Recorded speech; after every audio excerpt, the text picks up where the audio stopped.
Hi, I'm Odeean. Today I'm going to be having a look at Bandai's S.H.Monsterarts Mogura. So let me get out while I can what Moguera stands for, which is Mobile Operations Godzilla Expert Robot Aerotype, which doesn't really sound like a very good acronym. But anyway, you'll notice that on the box, spelt M.O.G.E.R.A, which is not exactly the way that it's spelt most other places. If you try Googling for a Moguera like it's spelt here, you'll find a fuzzy little kind of animal. But this is not an animal, this is a kaiju. This version of Moguera is from the movie, the Heisei period movie Godzilla vs. Space Godzilla. There's another Moguera which I don't have a toy of, which is from the Showa period. I don't particularly like the way the Showa one looks, so I probably won't be picking it up. But this Moguera is pretty awesome. So let's get the box open and have a look. Unlike a lot of other S.H.Monsterarts, Moguera has loads of accessories. So you can see the two sort of trays here of accessories, stands, little buildings, extra body parts, and smoke and weapon effects. So I will show these, but it's pretty unusual. A lot of my Monsterarts don't come with that much. Moguera is an exception. One important thing to know about this toy is that although in the movie Moguera can break into Land Mogera and Star Falcon, two separate vehicles that can work autonomously, this S.H.Monsterarts can't do that. It's just one standalone figure, but it's a good figure at that, so I don't miss that functionality too much. Moguera is not a chogokin toy, obviously being part of S.H.Monsterarts, but if you listen to this sound, not that sound, this sound, you may be able to hear the jingle of some diecast. So Moguera does have diecast content, and it feels like it's down in this area. There's some cold sections here, and it does give the toy a nice little bit of heft. And I think they did it primarily to help him stand up, because if you look at this tail on the back, it doesn't actually touch the ground. So the extra weight in the lower legs here counterbalances this tail. So I think that the metal there is not really for aesthetics, because the paint job on the toy is exceptional the whole way over. So much so that it's even hard to tell where the metal really is. It's just a balance issue. Moguera has pretty good posability, so you can see the hands keep falling off, which is my fault. It's got ratchets in the shoulders here. As far as I know, that's the only Monsterart with ratchets, which is pretty cool. We've got in and out. It almost looks like it's a ball. It's not a ball, but the sculpt makes it appear that way. This bit individually floats. The head is on a ball with very limited articulation. We've got these cool elbow joints, which look like the tube is coming out as it bends. So I love the way Bandai do that kind of joint. Very similar to a Soul of Chogokin I was recently reviewing, and as far as I know, Bandai kind of invented that idea, which I quite like. We have jiggling at the waist, as well as about 90 degrees rotation. We've got backwards and forwards at the hip, but very limited due to this big skirt, as well as in and out, again limited. We do have a knee, which seems to have a good range of motion if the leg wasn't contained in this plastic, but in reality only gets about that much because it bumps into this. We've got jiggle at the ankles, backwards and forwards at the ankles. This tail section can rotate and go up and down. And finally, these hands can spin around. So like all Monsterarts, pretty limited, but that's the trade-off you get for it looking so good. So I mentioned that the paint job is really exceptional, and to me it does look really exceptional. It almost looks like the whole thing is metal, almost. The eyes are a translucent plastic, so they're not painted, they're actually, you can see through there, and it almost makes me wish there was a small light up feature, because they do tend to just look a little bit dull, and given that they're made so well, a light would have been really cool there. The elbow joint has one of those Bandai expansion pins, so that's always something I'm a little bit wary of, but as long as you don't do it too many times, the friction will hold it in place. If there is any weakness in the figure at all, it is only that this tail detaches seemingly for no reason and too easily. It could be easily solved by just putting a little bit of glue in here, but that can be a bit of a nuisance. The friction is very low there, and I'm not 100% sure why they even made that be detachable. Perhaps it's just mine, perhaps all of them are glued, I don't know. I only have one, so I can't know definitively that. Now, I mentioned that he's from the movie Godzilla vs. Space Godzilla. I'm not going to show him against a vanilla Godzilla because I've shown him too many times, but what I will put him against here is his enemy, Space Godzilla. Oh, tail's fallen off again. Go back on. Now you can see that Moguera is pretty much as high as Space Godzilla, and Space Godzilla is a big Monsterarts kaiju. He's bigger than an ordinary Godzilla, so Moguera does have a good deal of height to him, although he does miss out on the extra mass because he doesn't have a tail. So I wouldn't say he's bigger than a Godzilla figure, an ordinary Godzilla figure, but he is definitely quite tall. Another character who is in the movie is this little guy, Baby Godzilla. Maybe Moguera could be his nanny. He's so cute. I love this guy. So cute.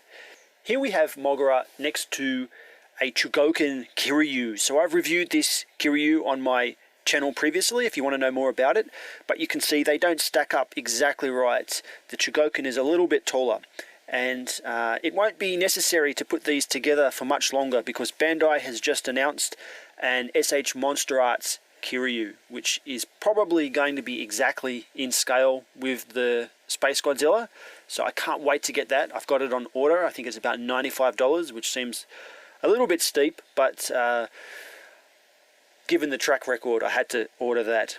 Although I think this guy is always going to have a little bit higher place in my collection for me because I love the chromed metal finish on this. But still, it'll be interesting to see Kiryu with the other Monsterarts figures. Let's get to those effect parts. So the first parts we come with are these hands. You might think, well, they look exactly the same as the hands he's already got, and they do, which is really weird. They open up to show these missiles, which are detachable and can join with the other effect parts, but I just can't understand why these were not included. This is a kind of total waste and pretty pointless.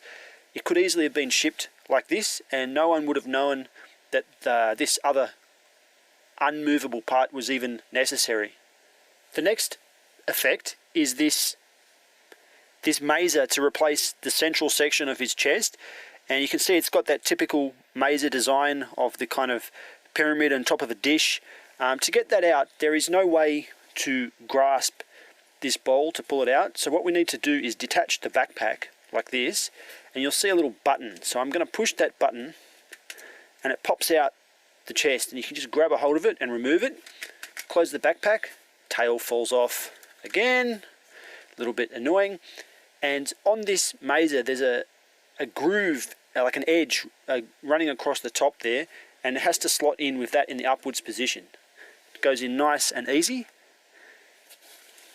for some close quarters masering right in the face. So you can drill him in the face with his drill beak here and maser him in the chest. Pretty formidable weapon. To emit from that M.O.G.E.R.A we get this beam effect part and its own little stand, but the base of the stand is this. It's like a street, an intersection. And I really love this. I would love it if there were more and bigger sheets of this that we could get, because it makes it so much fun, and I always feel like it's a little bit lacking just having this one corner. I want at least a Lego base size sheet for him to stand on like that. that would be really awesome. Anyway, that just pegs in here. It's a little bit stiff because I've hardly ever used it. You just got to go up and down till you get it in the right spot. Maybe I'll bend it back like that. And you can see that there's a cavity in the back of that blowback section, and it just fits around the mazer like that. So you don't have to pull it off to be able to get it all the way up. The next parts are a little bit difficult to show on camera because they're so long, but it starts off with another base. So you can see this base, there's a couple of office towers, another intersection, maybe some little warehouses down here, and it's very well painted, many different colors on here. A lot of effort's gone into this, and I've got to commend Bandai for that. But anyway, with that base we get 2 additional stands, which I'll just plug in right now, and we get this pile of smoke. So basically what you got to do is tab them together like this, just to make it extra long. And there is only one way to do it. It kind of locks in the correct way, so you don't have to worry about lining it up. It lines itself up like that. It's a bit hard to focus on so long here. And we can pull out the missile from the central section of his effect hands. We pull out that little nub, and then it tabs into the flame burst coming out of the front of the smoke. So I'll just grab the other side. You've got to be careful not to lose these little bits, because without these you're in big trouble. And we can stick them into the end of Moguera's hand, and the other end, let's do the other end first. It's a bit tricky because it's so long.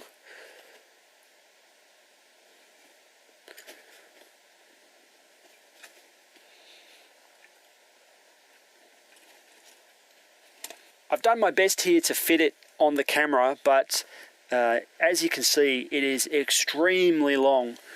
So where's my ruler? If I grab this ruler, the distance of that smoke part is 31 centimeters for the weapon effect. It's a little bit hard to display on a shelf. You can see how much space that really takes up, but it does look very good, very realistically sculpted rather. And even the fire burst here at the end behind the little missile sections, if I can just focus on it, it's a little bit hard to focus on because it's so small. You can see it does look like flame, and the multiple colors that they've used in there are quite effective. Because Moguera is designed to combat Space Godzilla, Moguera can actually fly. In the beginning of the movie, Moguera flies into space to intercept Space Godzilla before he even gets to Earth. And to kind of recreate his flight poses, Moguera has these extra pieces for a flight mode. So the first piece we're going to attach are these little wings. There are panels at the side of Moguera's hips here, and what you need to do is get the top and just apply some pressure. It'll tilt out like that, and you can untab it, just allowing you to tab in a new wing. I'll do the same on the other side.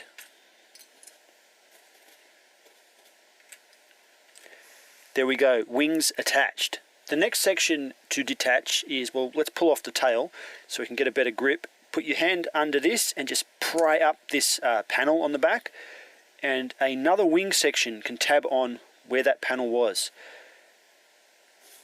Tail can go back on.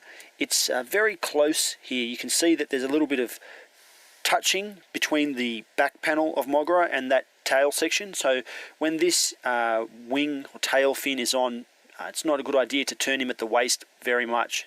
And finally, we want to attach this flight pose neck piece. So I'm going to pull Moguera's neck off and then separate the head from the neck. We can just put the standard neck aside. I'm going to pop the ball off the flight pose neck into the head and just tab it back on where the other neck was. Maybe put the arms out a little bit. And there we have flight mode Moguera.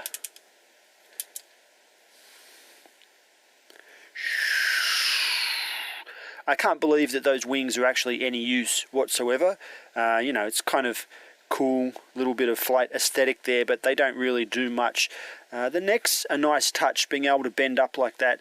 I'm pretty sure that if this had really been a chogokin, maybe they could have made the neck actually move into that position. I'm not so sure, but it does look good either way. I'm not a huge fan of parts swapping, but when it comes to these kind of high-end display pieces, I don't mind it too much.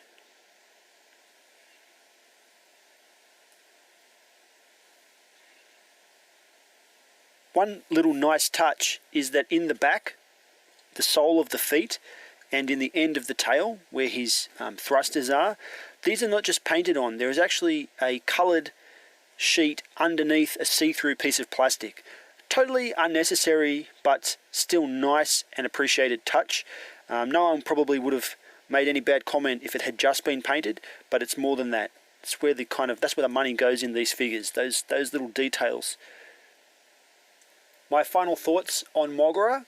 Well, I guess I kind of always seem to be kind of too optimistic and positive when it comes to these Monsterarts, and I don't deny it. I am very positive about them. Except for the price, there is really no downside to owning a Monsterarts figure. This guy, I think, wasn't that expensive compared to some of them. I think I paid 80 something, 82, 83, I'm not really sure. I bought it off eBay a little while ago.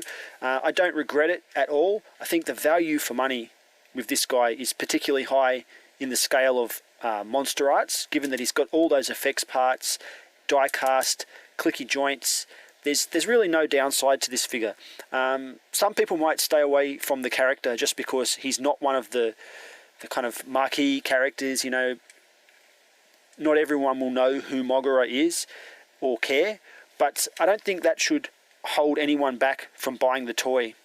And that's because even people who don't like kaiju or Godzilla or whatever, this is a cool robot toy with a lot of cool features regardless of where you come at it from. And I think that it's worth the price that I paid for it. I don't have any qualms about recommending it. And if you're planning on getting the upcoming Kiryu, then I really think that to have one of the other good mechanical creatures from Godzilla is really a must. And I'm just hoping that we get the other mechanical guys like Mecha King Ghidorah. I can't wait to get that. They've got to do it. I can't believe that Bandai wouldn't do that. But this is really nice to have, and I pretty strongly recommend it. The only Monsterarts so far that I haven't picked up is still the 90s era Mechagodzilla, because I just feel that the other versions, all the other versions are better, but I'm still keeping my eye open for one if I've got a little bit of cash with nothing earmarked for it. Anyway, this has been my video review for Heisei Period Godzilla vs. Space Godzilla Moguera. I'm Odeean, and thanks for watching.